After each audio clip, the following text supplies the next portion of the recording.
तो चलिए इस पूरे कलेश को समझते हैं।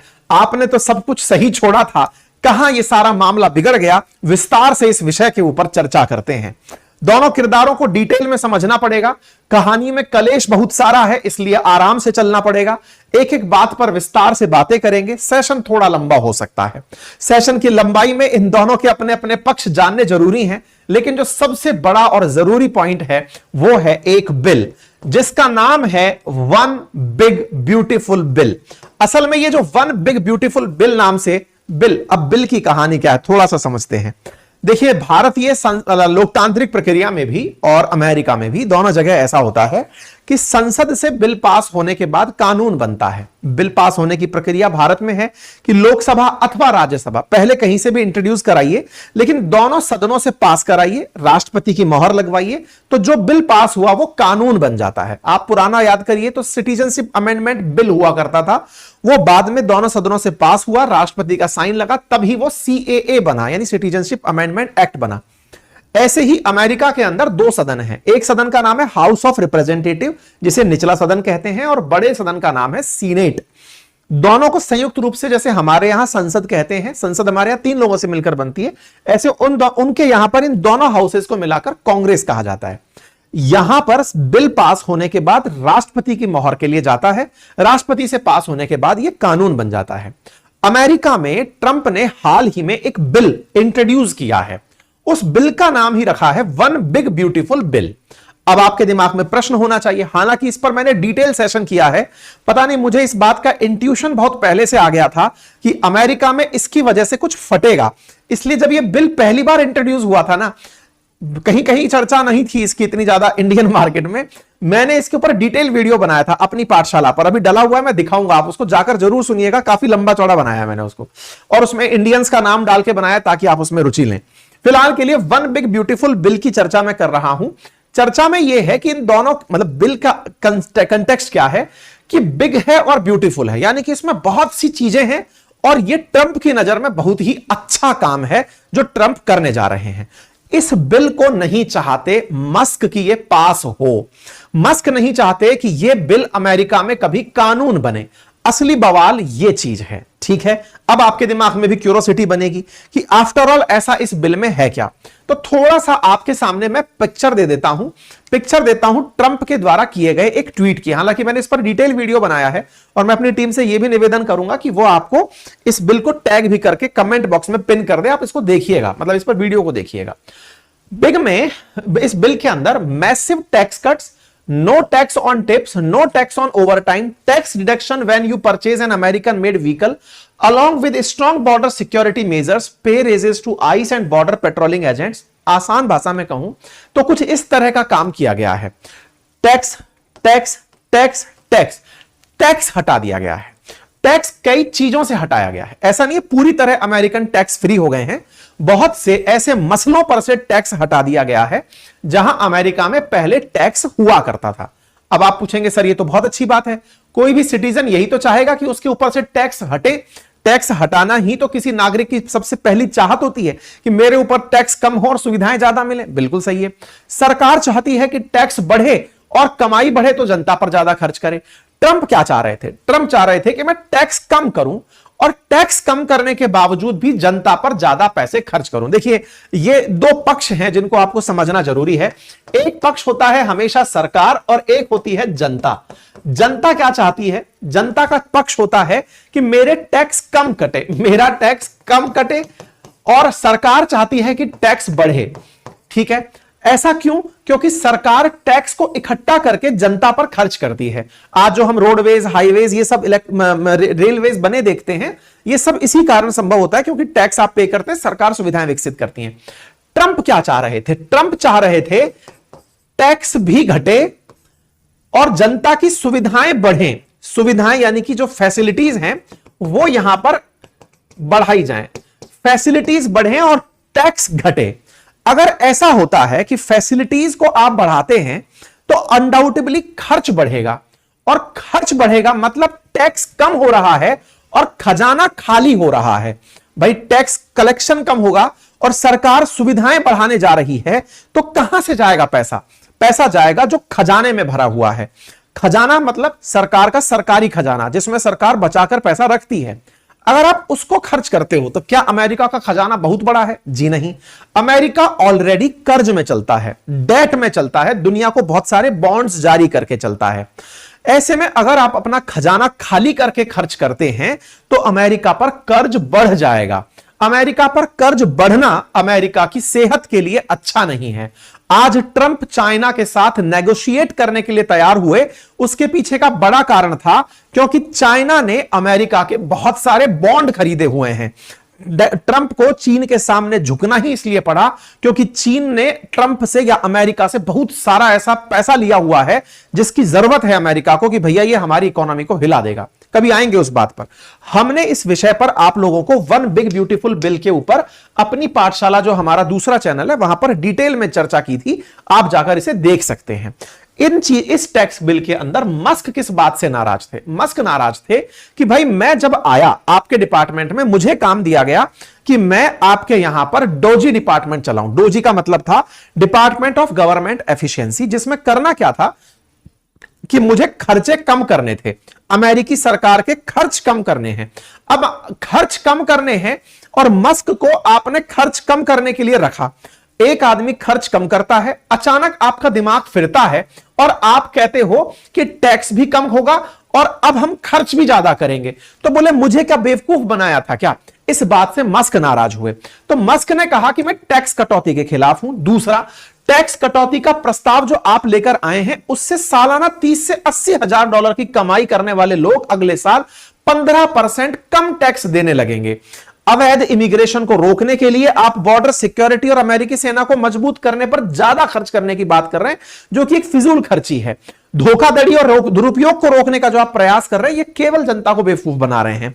कुल मिलाकर के इन्होंने मतलब बिग ब्यूटीफुल बिल में अमेरिकी सरकार की कर्ज सीमा भी ट्रंप ने बढ़ा दी कि अमेरिकी सरकार जो कर्ज ले सकती है वो ज्यादा कर्ज ले सके। ट्रंप ने इस बिल में यह प्रोविजन डाल दिए। इलॉन मस्क इस बात के खिलाफ थे। असल में जैसे ही इलॉन मस्क विदा हुए ट्रंप के ऑफिस से, वो घर गए और घर जाकर के उन्होंने अपनी तरफ से कमेंट लिखा। यह बिल्कुल ऐसे था जैसे एक व्यक्ति सरकारी नौकरी छोड़े और सरकार के खिलाफ मोर्चा खोल दे। मस्क ने भी कुछ वैसा ही किया। उन्होंने घर जाते ही ट्वीट किया, I am sorry but just can't stand it anymore. मैं अब इसके साथ और ज्यादा नहीं रह सकता। This is massive outrageous pork field congressional spending bill is disgusting. अब नॉमिनेशन, अब इन्होंने जो अपनी बातें लिखी और उसमें लिखा, shame on those who voted for it, you know you did it wrong, you know it. भाई साहब ये जाकर फट गए।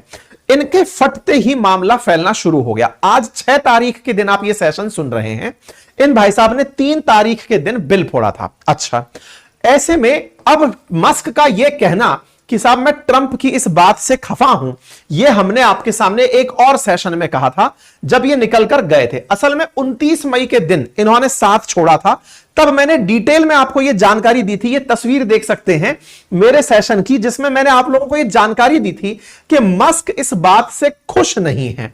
मैंने आपको यह सेशन की हेडिंग भी चेंज नहीं की है, मस्क ने छोड़ा साथ करके हमने एक सेशन किया था, अंकित इंस्पायर इंडिया पर ही है, और उसमें मैंने यह तस्वीर लिखा के कहा था कि मस्क इस बात से खुश नहीं है। हमने सेशन 29 को किया और मस्क फटे कब? 3 तारीख को जाकर फटे। हमने 4-5 दिन पहले बता दिया था कि मस्क फटेंगे जरूर, मस्क फटे, और आप सेशन आपके सामने प्रमाण के रूप में उपलब्ध है। हमने बताया था वो आदमी छोड़ा क्यों, हमने पूरी फहरिस्त दिखाई थी कि क्यों छोड़ा। अच्छा, ऐसे में मस्क भाई साहब अपनी तरफ से सारी बातें बताते हुए कि देखिए हमने पूरी तरह से छोड़ दिया। अब इसमें फिर धीरे धीरे पत्ते खुलने शुरू हुए। दोनों ने ही अपनी अपनी तरफ से बातें रखना शुरू किया। एक बैकग्राउंड में खबर और चलने लगी और वो ये थी कि ट्रंप ने एक ऐसे व्यक्ति को नासा का चीफ नहीं बनाया जिसे इलॉन मस्क चाहते थे। इसका नाम था जैरेड इसाकमैन। जैरेड इसाकमैन नाम का एक व्यक्ति था जिसे मस्क चाहते थे कि वो नासा का चीफ बने। ट्रंप ने उनको नहीं बनाया, और नहीं बनाया इस बात से मस्क नाराज थे। खैर, नाराजगी जो भी हो, अब जनता के सामने वो आ गई हैं। जब से राष्ट्रपति की उम्मीदवारी हुई तब से लेकर अब तक का सारा कलेश मैंने आप लोगों को यहां तक के लिए बता दिया है। ठीक है साहब। इसके बाद मस्क शुरू होते हैं यह कहने के लिए जनता को कि इस बिल को पास मत होने दो। इंटरेस्टिंग है, आम जनता के बारे में अगर आप बात कर रहे हैं तो आम जनता टैक्स नहीं देना चाहती, यह मैंने आपको शुरुआत में बताया। तो क्या मस्क के इस कहने पर जनता ट्रंप के खिलाफ हो जाएगी? तो देखिए, काम बड़ा ही पॉपुलिस्टिक है। यह ऐसा है कि कल को सरकार, भारत सरकार अनाउंस कर दे कि भारतवासियों से इतना टैक्स कम वसूला जाएगा, और अचानक इस बात पर कोई आदमी बाहर आए और वो कहे कि मैं अब सरकार के खिलाफ हूं, जनता वालों सरकार के खिलाफ हो जाओ, क्योंकि सरकार टैक्स कटौती कम करके देश को घाटे में ले जा रही है। लेकिन जनता खुद के फायदे पर फोकस करेगी और फोकस करके इस पॉपुलिस्टिक अप्रोच को आगे बढ़ाएगी। हमारे देश में तो ना जाने कितनी ही सरकारें लास्ट में किसानों को, महिलाओं को सम्मान निधि और ये दिलवा करके रिपीट होकर आई हैं। कई राज्य इसके प्रमाण हैं। जिस तरह से आपने इलेक्शंस में देखा ही है, महिलाओं के लिए एक योजना अनाउंस करी जिस भी राज्य ने, वो सारे राज्य रिपीट होकर के आ गए। तो ये फ्रीबीज बांटते हुए ट्रंप तो हीरो हैं, लेकिन मस्क इसके खिलाफ खड़े होकर बड़ा मोर्चा ले लिए हैं। मस्क ने बकायदा इस तस्वीर को पोस्ट करते हुए लिखा कि मैंने डोजी के माध्यम से पैसा बचाया और इन भाई साहब ने अपनी पूरी ट्रेन चला दी बिग ब्यूटीफुल बिल के नाम से और मेरी पूरी गाड़ी को साइड में कर दिया। तो एग्जैक्टली ये बात इलॉन मस्क ने किसी की रीट्वीट करते हुए अपनी बात की सहमति दर्शाई। इसी के लिए मस्क ने कहा कि इस बिल को पास मत होने दो। दिमाग में आपके एक प्रश्न आना चाहिए, यह बिल पास कहां से होने वाला था? मैंने आपसे पहले ही कहा कि यह हाउस ऑफ कॉमन्स से, वहां का जो हाउस ऑफ रिप्रेजेंटेटिव है, मतलब भारत के लोकसभा की तरह है, वहां से तो पास हो चुका है। अभी इस बिल को सीनेट में जाना है। जुलाई में यह सीनेट में होगा। सीनेट अमेरिका का उच्च सदन होता है जहां पर 100 सांसद हैं। अमेरिका में इस समय पर जो ट्रंप की पार्टी है उसका बहुमत है वहां पे। तो ट्रंप वहां पर 4 सांसद बहुमत में है। 54 सांसद इस समय ट्रंप की पार्टी के हैं और बाइडेन की पार्टी के वहां पर 46 सांसद हैं। अगर वो जो 4 सांसद हैं सीनेट में, अगर वो मस्क के साथ हो गए तो ये बिल पास नहीं हो पाएगा। हो सकता है कि मस्क उन सीनेटर्स को प्रभावित करने का काम करे। इन सभी चीजों से वो लोगों को बार बार एहसास दिला रहे हैं कि इस बिल को पास नहीं होने देना है। इस विषय पर ये दोनों लोग जो आपस में भिड़े, वो भिड़ने की खबर न्यूज बन गई। अब भिड़ने की खबर कहां से निकल के आई? ये कल की ही बात है, गुरुवार की बात है। गुरुवार को क्या हुआ कि जर्मनी के चांसलर जो थे ना, वो इनसे मिलने आए और ये अपने जो बड़ बोले भाई साहब हैं, ये मीडिया देखते हैं। मैंने पहले भी कहा कि ये भाई साहब पत्रकार रहे हैं, एंकर रहे हैं, होस्ट रहे हैं।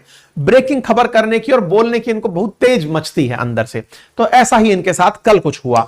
ये जब बतिया रहे थे टेबल पर बैठ करके, इनसे किसी पत्रकार ने पूछ लिया कि सर वो मस्क के बारे में क्या ख्याल है। अब इनसे रुका नहीं गया। रात की बात थी। इस बीच पर ये बात तुरंत बाहर निकल आते हैं और ये कहते हैं कि मुझे हमेशा से इलॉन पसंद रहे हैं। आपने देखा होगा कि उन्होंने मेरे लिए क्या कहा। उन्होंने मेरे बारे में कुछ भी बुरा नहीं कहा। मैं चाहूंगा कि वे बिल की बजाय मेरी आलोचना करें, क्योंकि बिल तो शानदार है। यह हमारे देश के इतिहास में सबसे बड़ी कटौती होगी। अरे बिल्कुल होगी, खजाना लुटा दोगे तो कटौती ही होगी। इलॉन और मेरे बीच बहुत अच्छे रिश्ते थे। मुझे नहीं पता आगे भी हमारे बीच अच्छे रिश्ते रहेंगे या नहीं। पत्रकारों ने जब इनसे पूछा, इस बात पर ये भाई साहब यहां नहीं रुके और ये थोड़ा और आगे निकल गए। इन्होंने अपने इस बिल में ऐसी बात उजागर की कि मस्क को असल में चुभ ये बातें रही हैं। कौन सी बातें? बोले असल में इस बिल की पूरी जानकारी इलॉन मस्क को तो डे वन से थी। मैं यहां पे कह सकता हूं कि इस रूम में जितने लोग बैठे हैं उनसे ज्यादा इस बिल के बारे में मस्क जानते थे। उन्हें इससे तब तो कोई दिक्कत नहीं थी। दिक्कत तो तब हुई जब मैंने इलेक्ट्रिक व्हीकल्स के मैंडेट में कटौती करने की बात की, जिसमें अरबों डॉलर खर्च होता है। अब इस कहानी को थोड़ा सा समझ लीजिए। असल में क्या है, अमेरिका में इलेक्ट्रिक व्हीकल्स को खरीदने के लिए जैसे भारत में सब्सिडी दी जाती है, ऐसे अमेरिका में भी सब्सिडी दी जाती है। इलेक्ट्रिक व्हीकल्स में टेस्ला, जो कि ट्रंप उसकी मस्क की कंपनी है, उसका बड़ा काम है, मतलब बड़ी कंपनी है वो। ऐसे में जब सरकार सब्सिडी देती है तो टेस्ला की बिक्री ऑटोमेटिक बढ़ने लगती है। टेस्ला के समर्थन में ट्रंप खुद तक उतर के आए हैं, कई बार प्रचार तक किया है। ऐसे में अगर मैं सब्सिडी घटाता हूं तो सब्सिडी घटाने की बातें मैंने बिग ब्यूटीफुल बिल में की थी। इससे टेस्ला के मालिक मस्क नाराज हो गए। उनको यह बात बुरी लगी कि मैं ईवी के ऊपर कटौती करके उनके धंधे को नुकसान पहुंचा रहा हूं। उन्होंने कभी कोई शिकायत नहीं की, लेकिन जैसे ही हमारी सरकार से अलग हुए उनकी राय बदल गई। इलॉन से मैं बहुत निराश हूं, मैंने उनकी बहुत मदद की है। अब ये वही वाली बात है जैसे भारत पाकिस्तान के बीच मैंने सीज फायर करवाया है। ये वैसी ही बात है, मैंने मस्क की बहुत मदद की है। मस्क इस बात से बिखर गए कि यार तू कहीं भी मुंह निकालकर बस चौंच निकालकर थूक देता है, थोड़ा विचार कर कि इस पद पर बैठने में भी मेरा कंट्रीब्यूशन है मेरे भाई। इस पद पर यानी कि राष्ट्रपति बनाने में उस भाई ने $250 मिलियन खर्च किए, इनके साथ में कोई नहीं खड़ा था बिलियनियर, वो व्यक्ति अकेला खड़ा होता है, अपना पूरा ट्विटर झोंक देता है, पैसा लगाता है और इनको राष्ट्रपति बनवाता है, और ये बात बोल रहे हैं कि मैंने उनकी बहुत मदद की। अच्छा, टेस्ला क्या ट्रंप तुम्हारे काम काल से ही चल रही है? टेस्ला पहले से चली आ रही थी, पर कोई बात नहीं भाई साहब, ये भाई साहब जो हैं अपनी बातें बोलते हुए निकल गए। मस्क ने ट्रंप के दावे को तुरंत झूठा करार दे दिया। थोड़ी ही देर बाद में मस्क अपना ट्वीट कर देते हैं, जैसे ही ये बोलते हैं मस्क का ट्वीट आ जाता है, this bill was never shown to me even once and was passed in dead of night so fast that almost no one in Congress could even read it. इन्होंने कहा कि एक तो इस बिल को इतना जल्द, पहले तो मुझे पता ही नहीं था, ये तो झूठ बोल रहा है आदमी, ठीक है। दूसरी बात मस्क ने कहा, दूसरी बात ये कि ये व्यक्ति जो बात बोला, इनकी जो कांग्रेस है, कांग्रेस बोले तो यहां की जो संसद है, उसके जो लोग हैं वो तक उस बिल को प्रॉपरली नहीं पढ़ पाए हैं। ये व्यक्ति इतना तेजी से उस बिल को हाउस ऑफ रिप्रेजेंटेटिव से पास करा दिए। चलिए साहब, इस कलेश में दोनों की लड़ाई झगड़े अब शुरू हो चुके हैं, कोई बात नहीं। Without me Trump would have lost the election, अगर मैं नहीं होता तो ट्रंप चुनाव हार जाते। अब भाई साहब एहसान फरामोशी पर बात उतर आई है। Without me Trump would have lost the election. क्यों? क्योंकि वो 250 बिलियन खर्च करके चला है। कह रहे हैं कि ये कोई बिग ब्यूटीफुल बिल नहीं है, ये बिग अगली बिल है। मतलब ब्यूटीफुल का बिल्कुल सिनोनिम और एंटोनिम कर दिया इन्होंने कि ये तो अगली बिल है और इस अगली बिल को नहीं होना चाहिए। सरकार ने इलेक्ट्रिक व्हीकल्स और सोलर एनर्जी की छूट तो कम कर दी, लेकिन ऑयल गैस कंपनियों को मिल रही मदद को वैसे की वैसे रहने दिया, यह गलत है। अच्छा, अब यह बात तार्किक रूप से अगर आप सोचें तो यही सच्चाई भी है। पूरी दुनिया ट्रंप के इस फैसले पर हैरान थी। कौन सा फैसला? आपको याद होगा, पेरिस क्लाइमेट डील में दुनिया ने यह डिसाइड किया था कि कार्बन एमिशन को कम करना है। आप और हम मिलकर के भी तमाम प्रयास सोलर एनर्जी के कर रहे हैं, इलेक्ट्रिक व्हीकल्स के कर रहे हैं, ताकि कार्बन प्रदूषण कम हो और दुनिया के अंदर टेम्परेचर राइज होने से रुके। लेकिन इन भाई साहब ने क्या किया? पहले तो पेरिस क्लाइमेट डील से बाहर हुए, पुराने कार्यकाल में बाहर हो गए थे। इस बार इन्होंने उस और उल्टा काम किया। उन्होंने कहा दुनिया मरे तो मरे, मैं क्या कर रहा हूं, मैं तो जाकर ग्रीनलैंड ले लूंगा, कब्जा कर लूंगा, ये कर लूंगा और वो कर लूंगा, और दुनिया वालों कार्बन उत्सर्जन भर भर के करो। मतलब अपने देश के नागरिकों से कहा कि क्यों जबरदस्ती ईवी के चक्कर में पड़े हो, खूब ज्यादा तेल कंज्यूम करो। और मैंने इस पर आपको चर्चा के दौरान कहा भी था, मैंने कहा ये जो कर रहे हैं कदम, ये बड़ा ही एक्सट्रीम पागलपन है जो ट्रंप कर रहे हैं। ट्रंप केवल खुद का सोच रहे हैं, उन्हें परवाह नहीं है दुनिया पर इसका क्या असर होगा। वो खूब सारा तेल यूज करने पर ईवी के ऊपर से हाथ हटाया और कहा कि खूब तेल खर्च करो। ये भाई साहब उतर के कहने लगे कि ये बेवकूफी है, दुनिया को एनर्जी बचानी है, एनर्जी से निकलना है, प्रदूषण से बचना है, क्या कर रहे हो। कोई बात नहीं साहब, दोनों एक दूसरे के खिलाफ रहते रहे। Keep the EV solar incentive cut in the bill, even though no oil and subsidies are touched, but ditch the mountain of disgusting pork in the bill. खूब साला इनके बीच में जबरदस्त तरीके से मामला फैला। मस्क एक तरीके से खुलकर सामने आ गए कि आप जो कर रहे हैं वो किसी भी तरीके से ना तो देश के हित में है और ना ही ना तो पर्यावरण के हित में है और ना ही देश के हित में है।